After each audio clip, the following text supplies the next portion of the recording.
All right, well, oh, yeah. I'll help you. Here. I think it's time, give or take a second here. I'll begin with a word of prayer. So, Dearly Father, we thank you for this day. Again, I thank you for these students. Just ask that you to just guide our steps today, Lord. Thank you that you loved us. Even while we were yet sinners, you died for us. We thank you for your grace and mercy to us. And just pray, again, you just guide our steps today, Lord. In your name I pray, Lord Jesus. Amen. So, yes, on the quiz yesterday, what I meant to do on the last problem, like part C, was to make A a constant vector. If A is a constant vector, those integrals aren't onerous and they're appropriate for the space that you have. I forgot that I had made A equal to that awful thing at the start of the problem. Now, in my defense, those integrals are all ones you should have learned.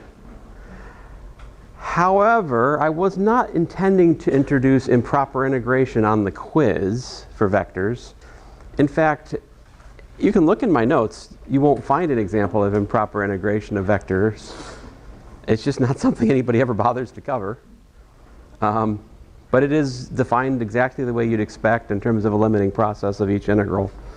So like the the improper integral of a vector valued function of time would be the vector of improper integrals, which has to be defined in a limiting sense. One of you made explicit on your quiz that there was a divergence in the integral. The rest of you are like, I'm just going to integrate this. Natural log of 0, whatever. You know. But yeah, 2 of those integrals in part C were actually divergent. And so, my apologies. I meant for that part not to be like that. That was an accident. But I did have 2 bonus points, so I don't feel too horrible about it.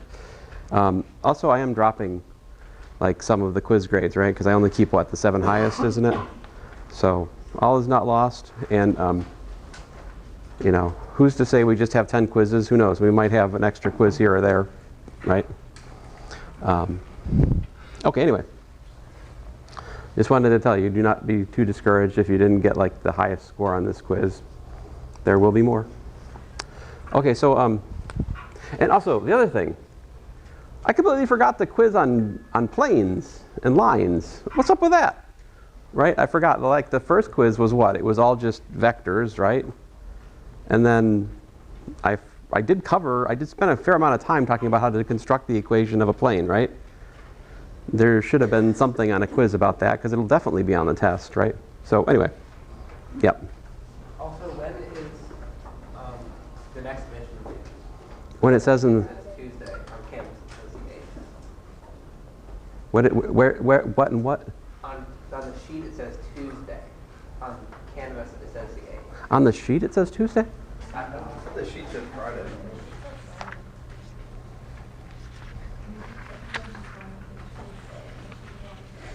Oh, maybe I can't read. I think it should be Friday because Friday is like, so like the flow of the class is we have today and then next week to finish the material and then like the homework on the material you haven't already done on mission 1 that's Friday. I collect it, right? And then hopefully the grader will kindly grade it over the weekend and I give it back to you Monday. That's ideal. I don't know. Your homework is a lot for the grader, right? I'll ask him to. Hopefully he can. If you can't, of course, the solution will be posted, right? So I think it's more important for your second mission that like you scan it before you turn it in to me, just so you can compare your answers with the solution if you want to. If you just remember what you did and you don't need to scan it, it's fine, whatever. But I'll try to get it back to you before the test, but I can't guarantee it, you know. But then the Monday after the next Friday, we have a review, and then the test is Tuesday after that. So, yeah. So, we were talking today about the Frenet frame. And so, basically, I have in mind gamma, which is a path, let's say, you know, from the well, I guess it doesn't, I mean, it could be some subset of the reals, but let's just say from the reals to, you know, R3, And we defined s sub gamma of t to be the integral from some base point, let's say t naught to t, of the length of d gamma dt. Oh, my bad. What did I say? Can't put a t there. Got to put a something else. Let's put a tau, d tau, right? And last time I explained to you this arc length function is in fact increasing, right? Which means it's invertible. Assuming what? We're going to assume that this is a non-stop, smooth parameterization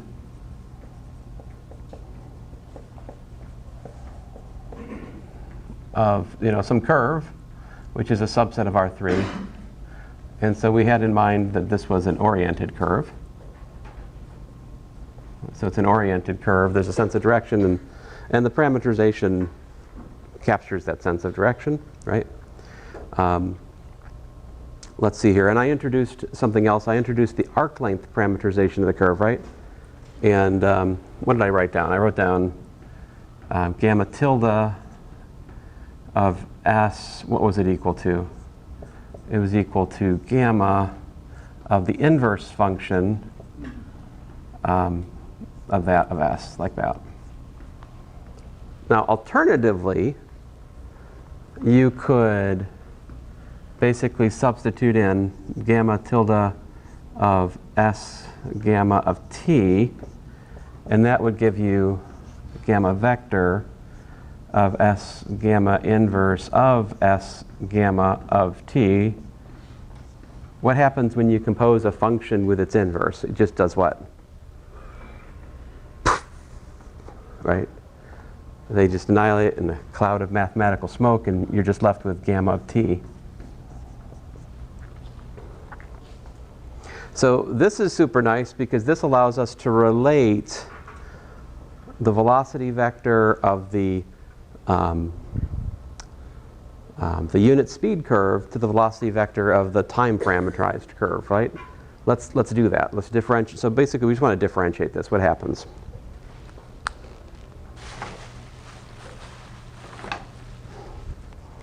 So if we differentiate this with respect to time, right? How does that go? How do we differentiate a function?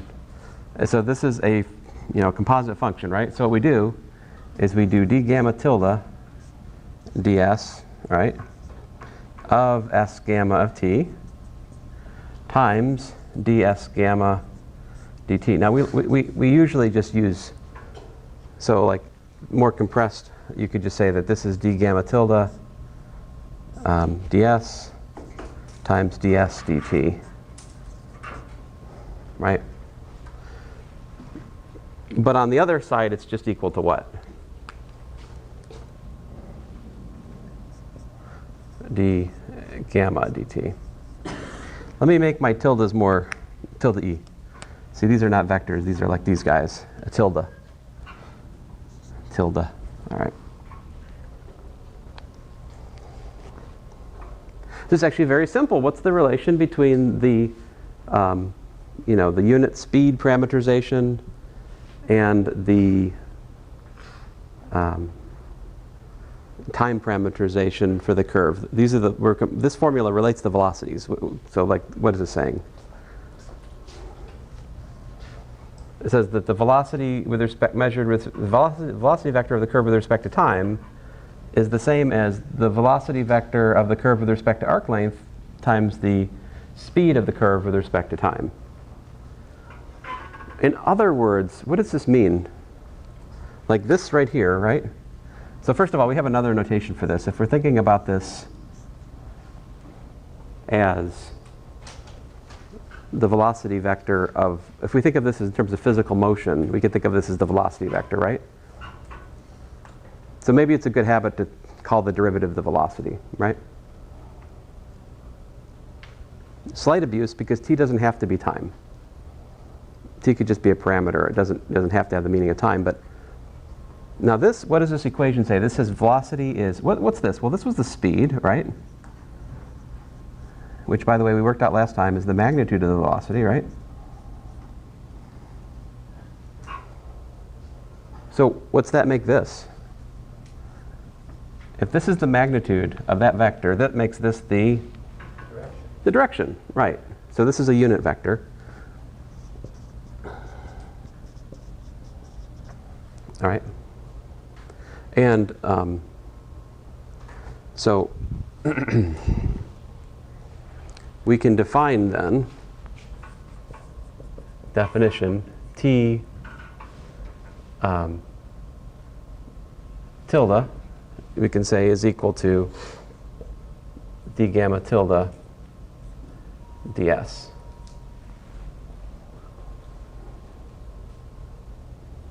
This is the unit tangent vector.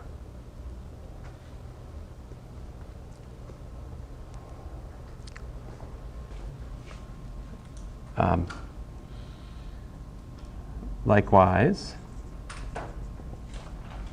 the unit tangent, if we're talking about with respect to time, we would generally do 1 over the speed, 1 over the velocity times the velocity. Or if you like, here's a formula for it. D gamma dt divided by the length of d gamma dt, all right? In other words, the velocity divided by the speed is the unit tangent. And I'm not going to draw a vector over the unit tangent, if you'll forgive me, guys. It's one of my notational hypocrisies in this course, but that way you can tell when I'm writing a tilde without squinting too hard, right? Because there's a difference. The tilde means I'm using the arc length parameterization.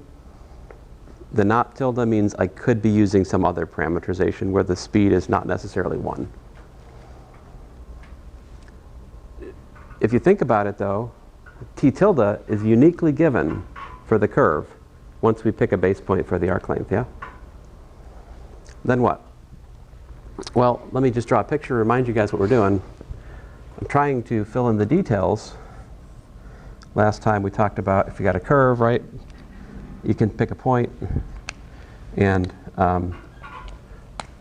you know, we have this unit tangent vector, something like this, t, right?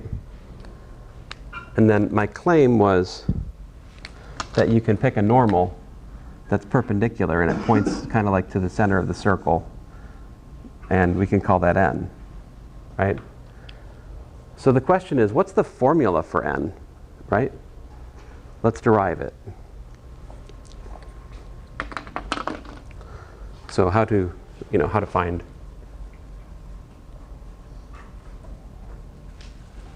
n? Well, here's the thing.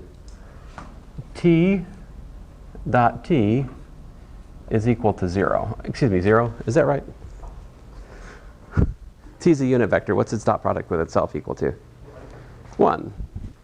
Yeah, that's better. Right? 1. Probably should do that instead, right? 1. Okay. So what happens if we differentiate this? Differentiate this, right? What do we get? We get t prime dot t plus t dot t prime equals to, and I'm doing time derivatives at the moment, derivative with respect to 1 of, well, that's 0, right? What does this say? I mean, we went through this before with the letter a, but it's a general truth. If you have a constant length vector, it's perpendicular to its velocity. So this shows you that, you know, t prime is perpendicular to t, right? So that motivates us defining definition. N is going to be equal to dt divided by the length of dt of this, right?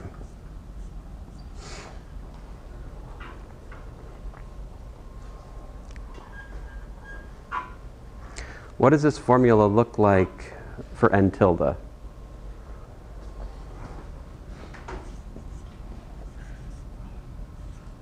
So that would be with respect to arc length, right? So we do like dt tilde ds divided by the length of dt tilde ds. Can you simplify that any?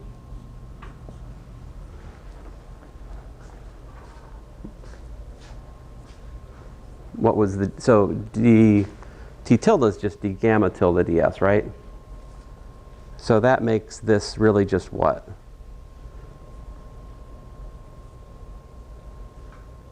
If we differentiate this with respect to s, we just get this second derivative, right? So this is just d squared, or if you like, we can use prime notation, d squared gamma tilde ds squared divided by the length of d squared gamma d tilde ds squared, which just looks way better if we use prime notation, right? So gamma tilde prime prime of s divided by the length of gamma tilde prime prime of s.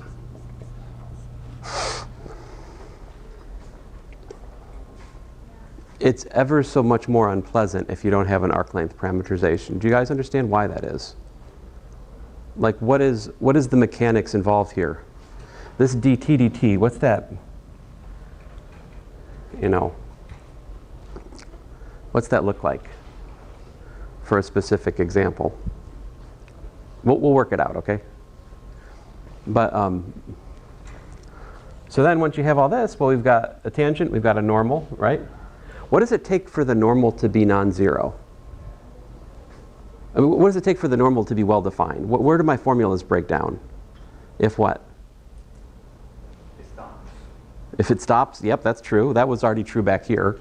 The tangent stops making sense if it stops, right? The unit tangent. Hard to define it as stop. Yeah. If the double derivative of gamma tilde doesn't exist. Yes, if the second derivative is 0, right? So like, and so here, for example, if you had, you know, suppose you had an arc length parameterization of a line, right? Gamma tilde of s equals to like some fixed point r naught plus s times the direction vector v naught, right? Suppose this is the arc length parameterization of a line just for the sake of discussion. What's the second derivative? What's the first derivative of it?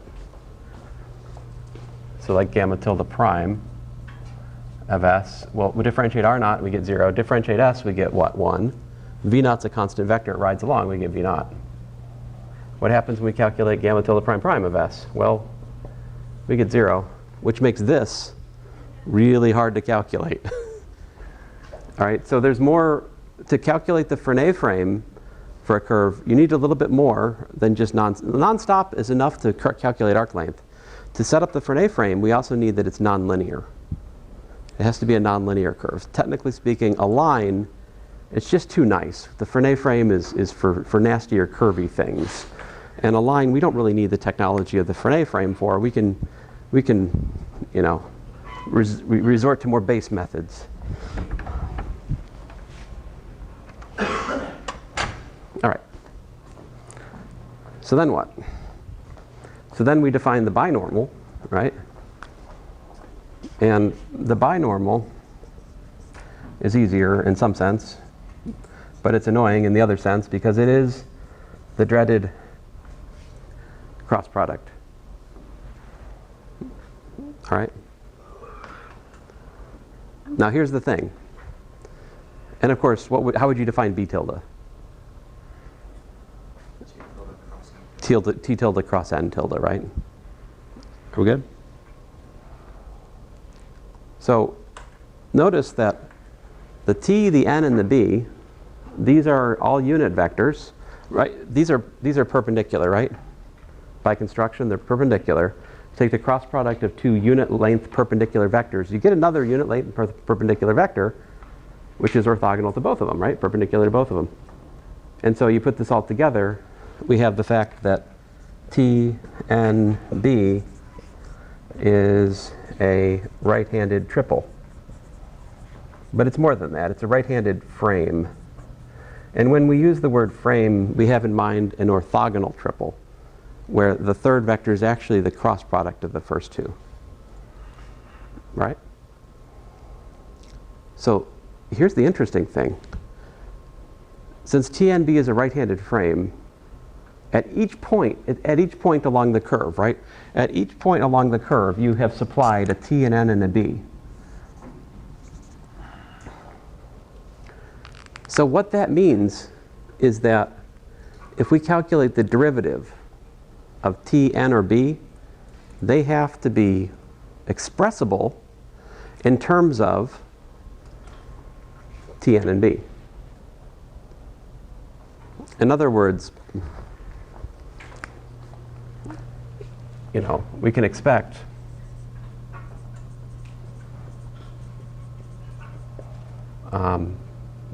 there are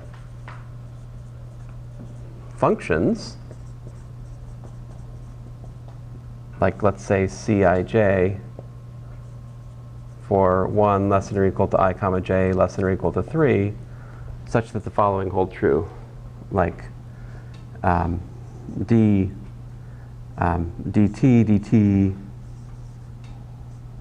equals to like c11t plus c12n plus c13b, and then like dn dt should be equal to like c21t plus c22n plus c23b, and db dt should be equal to like c31t plus c32n plus c33b.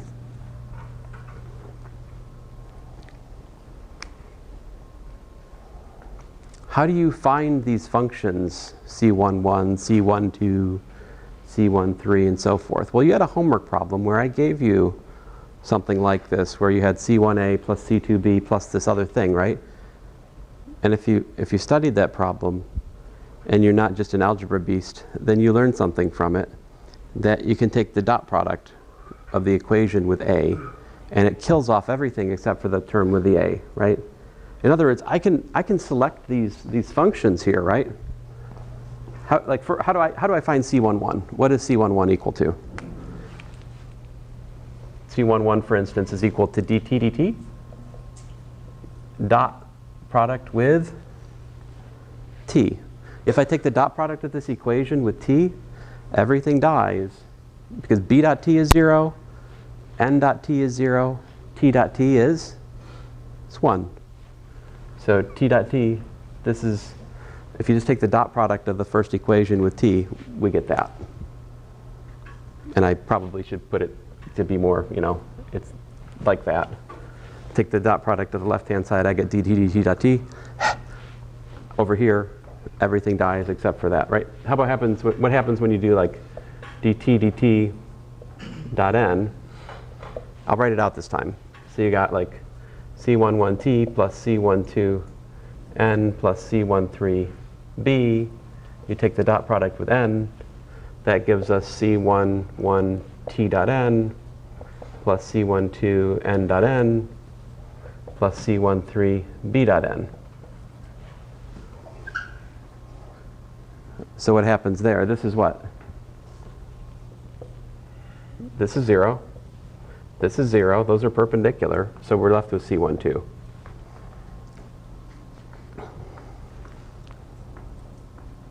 All right? Are you guys with me? So what can you tell me then? We just derived over here that if you have a unit vector, it's perpendicular to its velocity, right? That means 3 of these coefficient functions over here are automatically 0 by that idea, right? T prime is perpendicular to t. So that means this is identically equal to, this is identically equal to 0. Same for dn dt dot n and db dt dot b. So these are 0.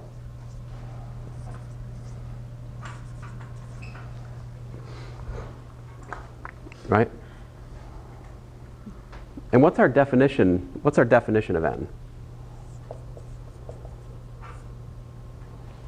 we had what? N is equal to, what was it equal to? We said it was equal to 1 over the length, right, of dt dt times dt dt, right?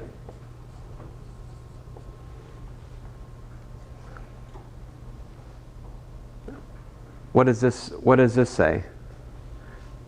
See, this says that we can also write dt dt as equal to the length of dt dt, big T, little t, times n, right?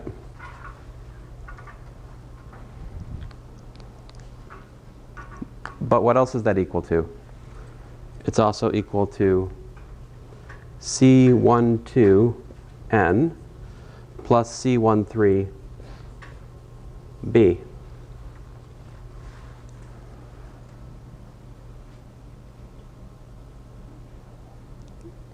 So anytime you have a vector, right, and you have coefficients of x hat, you have coefficients of y hat, you have coefficients of z hat, they have to match up, right? The same is true for T and B. It's a coordinate frame. It's an orthonormal frame. If I take the dot product of this equation with n, what do I get? Dot product with n gives me that dt, the magnitude of that vector, is equal to C12. And what else? C13 is equal to 0. Just comparing this side to that side, I can equate coefficients of the n and the b.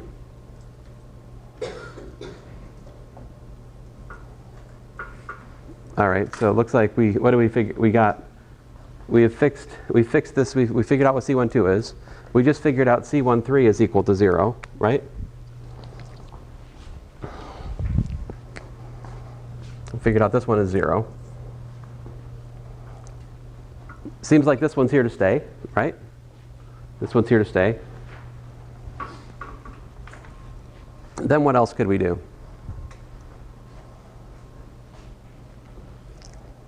To understand like the relation between the derivatives and the functions here. Well, the other thing we know, of course, is that like B is T, D, B is, words are hard for me today. B is equal to D cross N, right? If that's true, that means that the derivatives of the binormal, the tangent, and the normal are linked through that cross product relation, right? So you can differentiate that. And if we differentiate that, what happens? Well, we get dB dt, right, is equal to what? Well, dt cross n plus t cross dn dt. But hey, we already know what dt dt is, right? dt dt is equal to what? This is C12, we're just going to call it C12 because it's easy. C12n cross n. Ooh, n cross n, I know what that is, right? And then what? Plus t cross dn dt. Well, what's dn dt? Well, I know that dn dt is C21t plus C23b.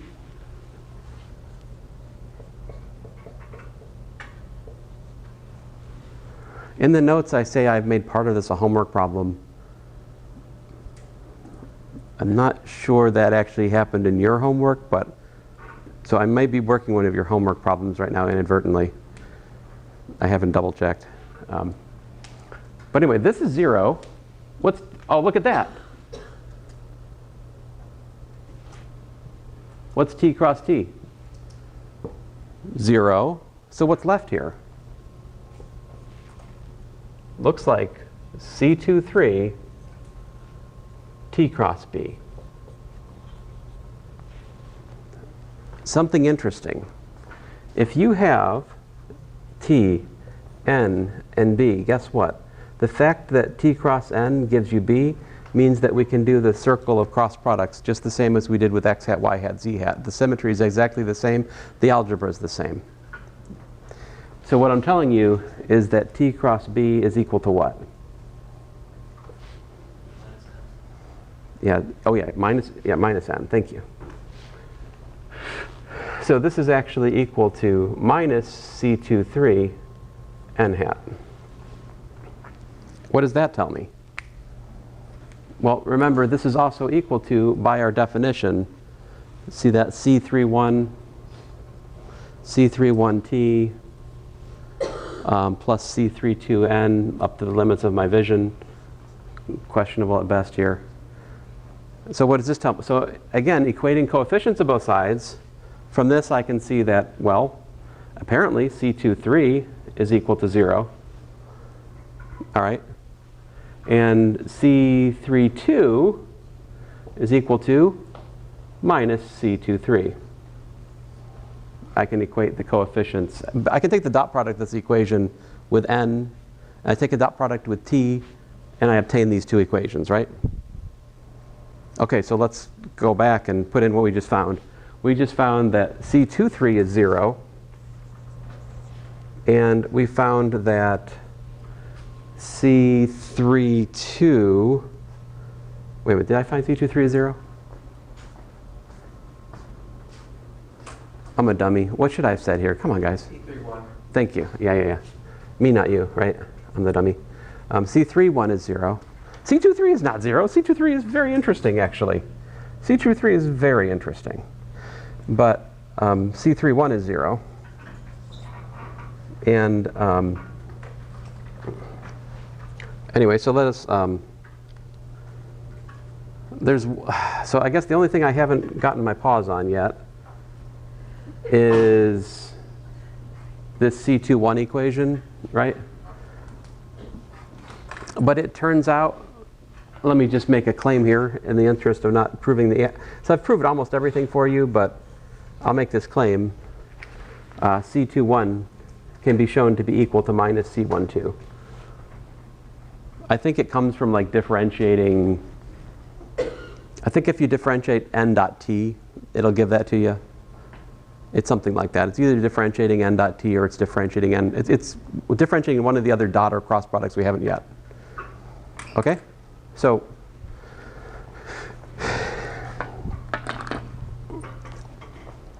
what I'm doing right now, guys, is I'm deriving what are called the Frenet-Serret equations.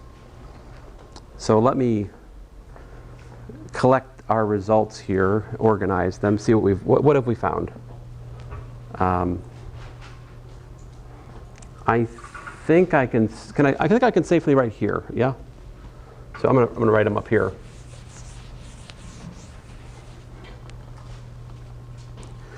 So what we have is that dt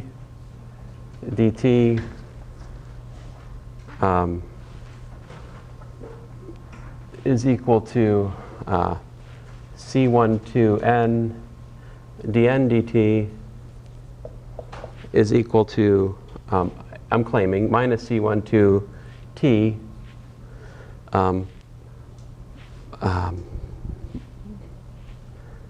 oh goodness.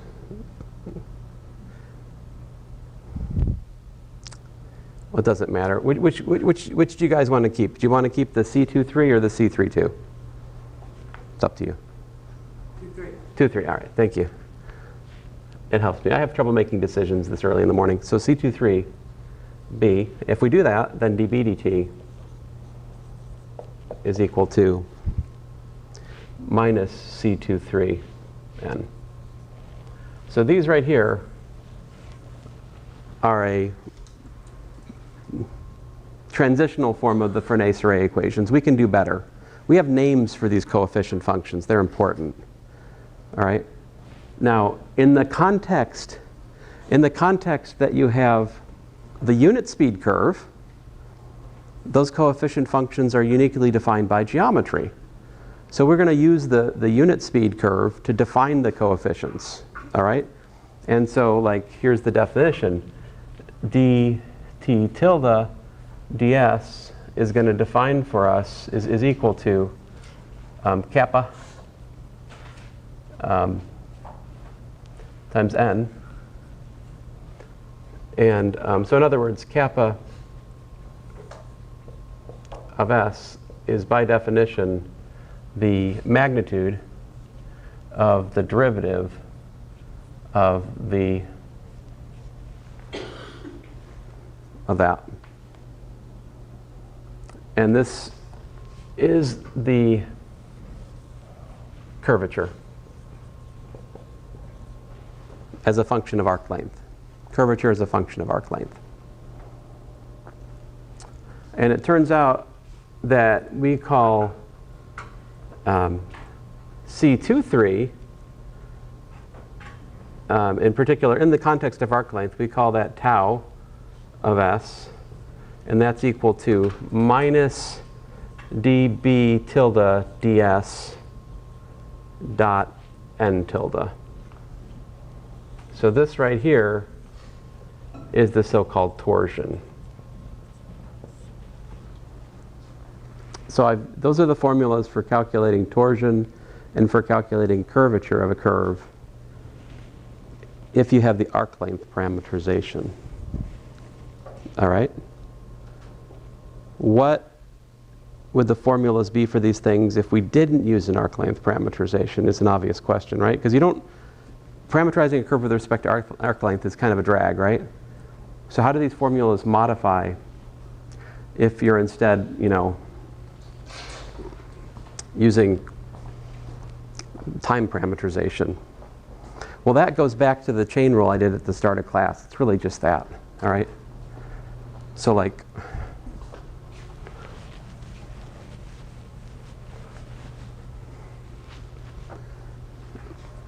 so we have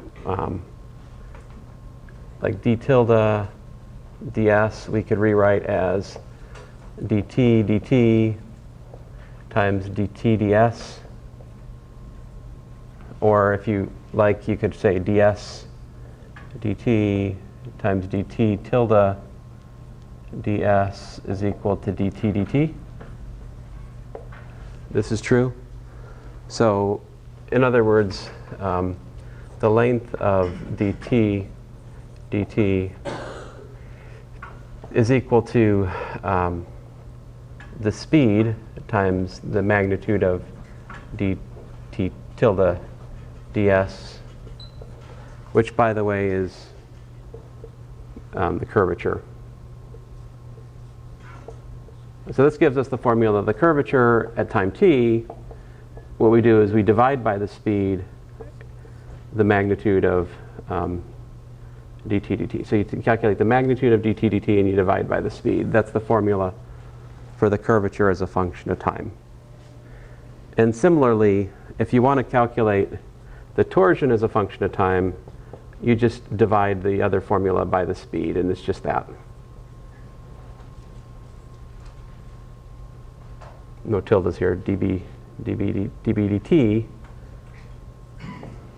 dot n.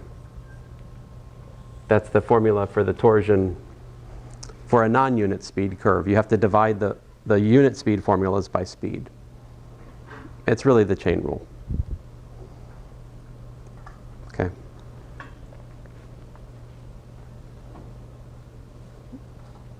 So what does the boxed thing become? What does the boxed thing become? Well, remember, this is so for sorry. So notice that this says that the magnitude of dt dt is kappa v, right? So that makes, let me just write it yet again. I'll write it down here, work myself into a corner.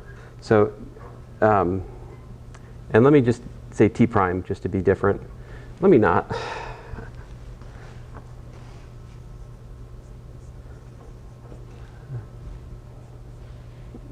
So we could write kappa times the velocity times n, and then dn dt equals to apparently minus the curvature times the speed times t, and let's see here, minus, I believe it's plus the torsion times the velocity plus the torsion times the speed b And then dB dt finally is equal to minus the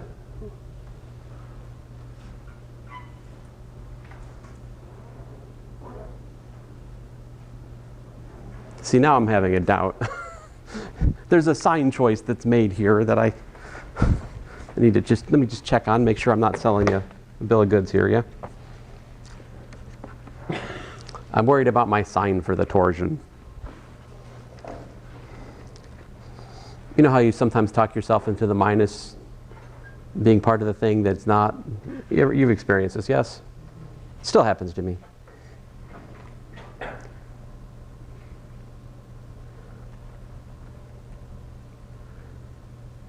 So thank you for being patient with me. This does take a little while to derive, but listen, we're going to be calculating examples that exhibit the t, the n, and the b in like, you know, what remains of this lecture and like all next week. And it's a great laboratory to calculate things in. Why? Because well, look at what's involved. You've got cross products, you've got derivatives, you've got second derivatives, you're calculating magnitudes of vectors. It has all the things we're trying to learn right now. It's just a perfect laboratory for learning the material. And there's something very interesting going on here. Oh, rats. Hit the wrong one. Come on. It's on the wrong. Well, you guys can't see it. What am I telling you? Right?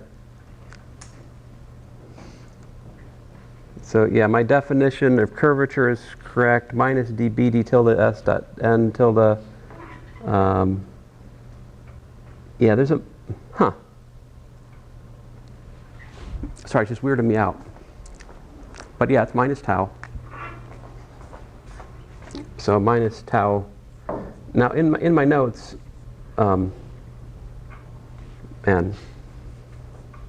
and there you go. These are the Frenet-Serret equations right here. And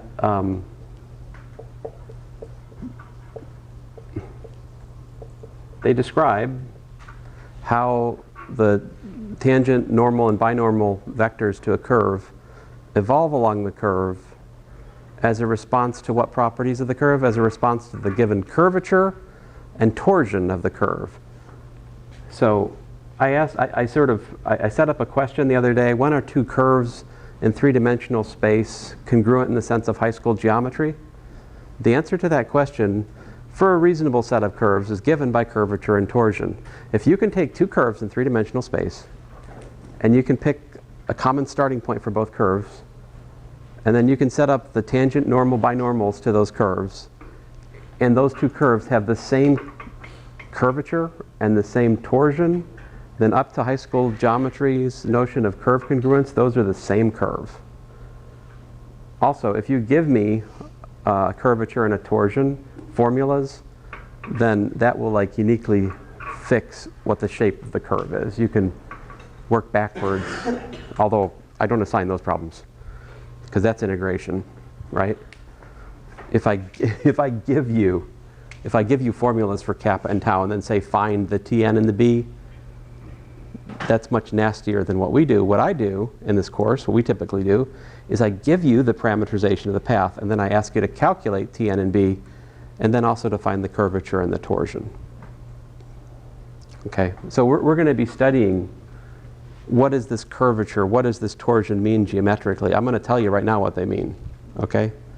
The curvature is the reciprocal of the radius of the circle which fits in the curve. All right, let's talk about unit speed to make it simple, okay? So if it's a unit speed curve, the curvature is simply the reciprocal of the radius of the osculating circle, the circle which fits into the curve. The torsion, on the other hand, describes whether or not the curve is planar. What's a planar curve? It's a curve which fits in the plane, right? So if a curve is planar, that means that it just stays in one given plane. That means that as you look at the tangent across the normal, the binormal is just the normal to the plane everywhere. It doesn't change. And that's why dB dt must be 0 for a planar curve. But you see, now we have a method. We can calculate whether or not a curve in 3 dimensions lies on some kind of plane. It doesn't have to be the xy plane, right? It could be the x plus y plus z equals to 3 plane. We can detect if it's lying in some plane by simply calculating the torsion. And if the torsion vanishes identically, you got a planar curve. All right? Now the formulas for the Frenet-Serret frame are most beautiful probably for the helix. I think the helix is perhaps the nicest example. So we'll do that calmly and carefully next class. Let me do something hideous right now in the last 5 minutes. This is not something we're going to be able to finish, but let me just show you what's horrible. Now that I personally think these formulas are beautiful. You can disagree with me if you want. These open the door to a whole deeper question, which is, well, okay, so great. This kind of answers the question, when are two curves congruent in the sense of high school geometry? What's the next question you might ask after that? How about, what if you have two surfaces? When are two surfaces congruent in the sense of high school geometry? When do those coincide, right? That's a much harder question to answer. But if you'd like me to answer it, come take elementary differential geometry. But first take linear algebra and learn a little more calculus. Yeah. When people ask. Yeah. I did teach it as a special topic here to about seven kids about 10 years ago. And I've taught individual students it here and there. But. So example 2, finally, you're like, finally an example. Good job. But I just want to show you how hideous this is for something like the twisted cubic. Okay? So like t squared, t cubed, right? Is this a unit speed curve? It ain't. What's the velocity field? The velocity field, the gamma dt, is equal to 1, 2t, 3t squared. Right? What's the speed? See, that's where it starts to get ugly. V is the square root of 1 plus 4t squared plus 9t to the 4th. No, that does not simplify. It is what it is. Lovely. So what's the unit tangent? Well, the unit tangent's easy enough to calculate. T is just 1 over v times v vector. After all, it's the unit velocity field. But then you're dealing with a quotient of the square root of 1 plus 4t squared plus 9t to the 4th. And what did we do to find the normal vector? What did we do to find the normal vector? Do you guys remember the definition, which I think I just erased? Yeah, we differentiated. We differentiated the tangent, unit tangent vector. And that is, so yeah, n is equal to, 1 over the magnitude of dt, right? Times dt.